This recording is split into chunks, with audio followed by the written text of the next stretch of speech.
दोस्तों, हम सभी जानते हैं कि रतन टाटा के जाने के बाद टाटा ग्रुप में सब कुछ सही नहीं चल रहा, लेकिन अब जो अंदर के कॉन्फ्लिक्ट्स हैं वो खुलकर सामने आने लगे हैं। इसकी वजह है टाटा सन्स का आने वाला आईपीओ। एक तरफ ट्रस्टीज हैं जो चाहते हैं कि आईपीओ आए, लेकिन एक दूसरी तरफ नोएल टाटा है जो चाहते हैं कि कंपनी को शेयर मार्केट में लिस्ट ना हो। क्या है पूरा मामला डिटेल में आपको बताऊंगा, अंत तक वीडियो में बने रहना। Hello everyone, welcome to financial affairs. मेरा नाम है मोहम्मद दानिश। आज मोस्ट इंपोर्टेंट टॉपिक हम कवर करने वाले हैं टाटा ग्रुप को लेकर। आसान भाषा में पूरा मामला आपको सिर्फ 5 मिनट में समझा दूंगा।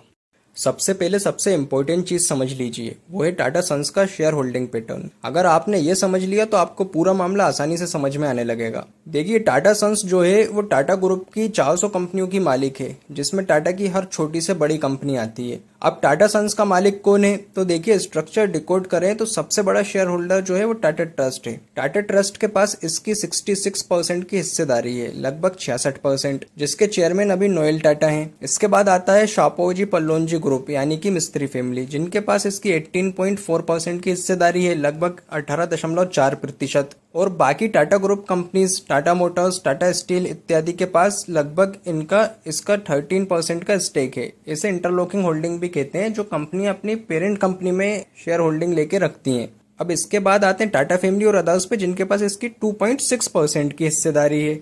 अब आपने शेयर होल्डिंग पैटर्न समझ लिया। अब जानते हैं कि विवाद है क्या और इसकी शुरुआत कहां से हुई। इसकी शुरुआत हुई है रतन टाटा के जाने के बाद से। विवाद क्या है? विवाद ये है, एक तरफ है नोएल टाटा और टाटा परिवार, और दूसरी तरफ है एसपी ग्रुप और गवर्नमेंट और एसपी ग्रुप ये चाहता है कि टाटा सन्स अपना आईपीओ लेकर के आए और शेयर मार्केट में लिस्ट हो, जबकि नोएल टाटा और टाटा परिवार का कहना है कि हम अपनी कंपनी को शेयर मार्केट में लिस्ट नहीं करेंगे, हम इसे एक प्राइवेट एंटिटी ही रखेंगे। अब पहले जान लेते हैं शापोजी पल्लोंजी ग्रुप उनकी तरफ से क्यों आईपीओ लाने पर जोर दिया जा रहा है। देखिए, आपने शेयर होल्डिंग पैटर्न में देखा कि एसपी ग्रुप के पास 18.4% की हिस्सेदारी है, जो काफी बड़ा स्टेक है टाटा सन्स के अंदर, और यह हिस्सेदारी दशकों से उनके पास है, बहुत वक्त से उनके पास है। अब एसपी ग्रुप एक बड़ा ग्रुप है, उनके बिजनेस अलग हैं, वो भी एक बड़े बिजनेसमैन घराने से हैं। वो लोग ये चाहते हैं कि जो 18.4% की हिस्सेदारी है, इनकी वैल्यू अभी जो है अनलॉक नहीं हुई है, लॉक है। तो वो चाहते हैं कि शेयर मार्केट में कंपनी लिस्ट हो, आईपीओ आए और इसमें से कुछ हिस्सेदारी हम बेच पाएं, ताकि एसपी ग्रुप के ऊपर पहले से बहुत कर्जा है।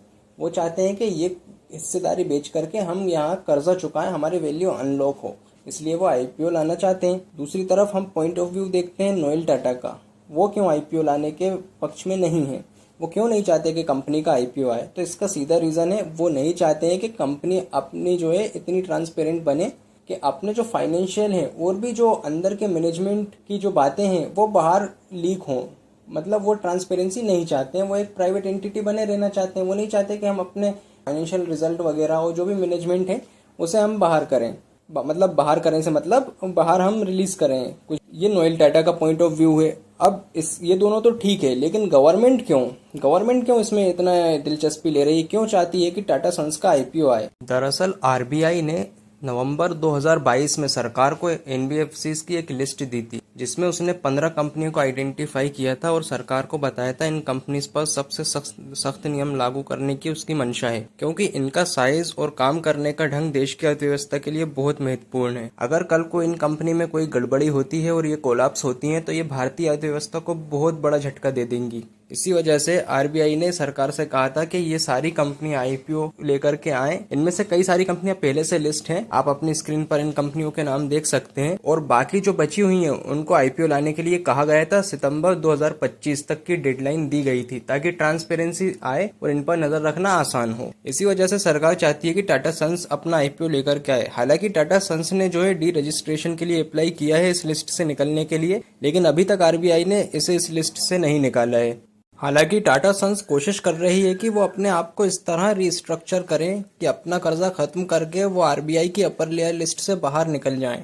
अगर वो लिस्ट से बाहर हो गए तो आईपीओ की कानूनी मजबूरी खत्म हो जाएगी और मिस्त्री फैमिली के पास भी आईपीओ के लिए दबाव बनाने का कोई रास्ता नहीं बचेगा। टाटा सन्स आरबीआई की अपर लेयर से बाहर हो गई तो फिर सरकार भी ये दबाव टाटा सन्स के ऊपर नहीं बना पाएगी कि वो अपना आईपीओ जल्द से जल्द लेकर के आए। अच्छा, अब आपके मन में एक सवाल उठ रहा होगा कि जब मिस्त्री फैमिली इतना दबाव बनाती है टाटा सन्स के ऊपर आईपीओ लाने के लिए, तो क्यों नहीं टाटा उनसे खुद वो शेयर खरीद लें जो 18% मिस्त्री फैमिली के पास है, फिर तो ये सारा लफड़ा ही खत्म हो जाएगा। पाएगा और फिर पूरी ऑनरशिप भी टाटा के पास आ जाएगी, टाटा फैमिली के पास।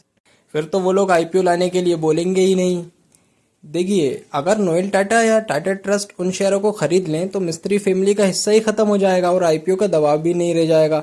लेकिन असल में ऐसा करना कहने में आसान है, करने में मुश्किल है। इसकी मेन वजह है कि देखिए, अगर टाटा सन्स का अभी मेन वैल्यूएशन निकाला जाए तो 15 से 16 लाख करोड़ के बीच होता है।